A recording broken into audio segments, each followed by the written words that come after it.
দুইজন ছাত্র উপদেষ্টা ছিলেন। তাদের পদত্যাগের পত্র দেওয়ার কথা আপনারা সকলেই জানেন এবং এটাও জানেন যে তফসিল ঘোষণার পরে ওটা কার্যকর হবে।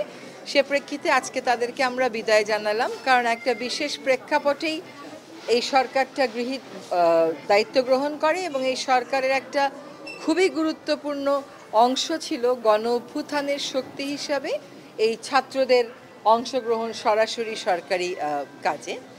ফলে আমাদের জন্য এটা একটা আবেগেরও বিষয় ছিল, তবে এটাই বাস্তবতা এবং আজকে তাদেরকে আমরা ক্যাবিনেটের পক্ষ থেকে বিদায় জানালাম এবং আমরা সবাই একসাথে একটু খেলাম, একসাথে ছবি তুললাম। আজকে তফসিল ঘোষণার পরে যদি কোনো নির্দেশনা আসবে, কারণ এখনও তো তাদের পদত্যাগপত্র কার্যকর হচ্ছে না। যখন কার্যকর হচ্ছে তখন এই ফাঁকা হয়ে যাওয়া 3টা মন্ত্রণালয় প্রধান উপদেষ্টা মহোদয় কাকে কাকে দায়িত্ব দেবেন সেটা তিনিই চূড়ান্ত করবেন। সবই যদি 1 বছরে হয়ে যায় তাহলে নির্বাচিত সরকাররা 5 বছর সময় নেয় কেন বলেন তো? সবই যদি 1 বছরে করা সম্ভব হয়।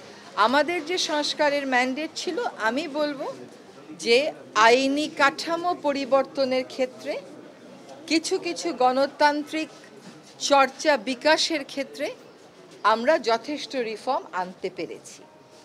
এখন এই রিফর্মগুলো ফল কিভাবে হবে, যে আইনগুলো হলো সেগুলোর চর্চা কখন শুরু হবে, চর্চা কতটুকুন জোরালো হবে, চর্চা কতটুকুন আনহিন্ডার্ড বা চর্চার ক্ষেত্রে আদৌ কতটুকুন বাধাহীনভাবে এই চর্চাগুলো চলতে পারবে, তার উপর নির্ভর করবে রিফর্ম কতটা সফল।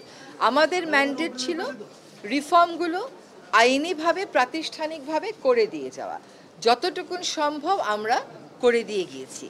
এইটুকুন এখন পরবর্তী রাজনৈতিক সরকার যারা জনগণের ম্যান্ডেট নিয়ে আসবেন, ম্যান্ডেট নিয়ে আসার ক্ষেত্রেও কিন্তু গণভোটের পরীক্ষাটাও পাশ করতে হবে। তো গণভোটের ফলাফলের উপরেও অনেক কিছু নির্ভর করবে, কিন্তু আমাদের উপর যে দায়িত্বটা ছিল, আমরা যেগুলি প্রাধিকার মনে করেছিলাম, আমি মনে করি সেগুলো আমরা করেছি। আজকে তফসিল ঘোষণা না হওয়া পর্যন্ত তার নির্দেশনা বা দিক নির্দেশনা যেটাই বলেন না কেন আসবে না। ঘোষণা হোক, তারপরে যদি কিছু আজকে দুজন পদত্যাগ করে এটার সাথে তফসিল ঘোষণা করার সঙ্গে সঙ্গে তাদের পদত্যাগপত্র গৃহীত হবে, এটার সাথে আসলে কি তাদের পদত্যাগপত্র কতদিনে দিয়েছে? তাদের মধ্যে একটা বিষয় হচ্ছে যে তাদের মধ্যে একজন বলেছেন যে উনি নির্বাচন করবেনই।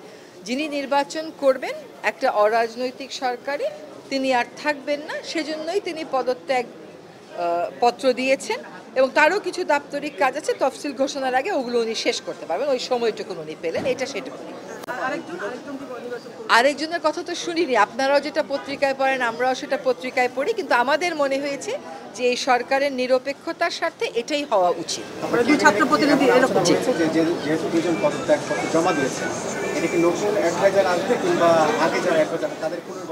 এটা সম্পূর্ণ প্রধান উপদেষ্টার এখতিয়ার।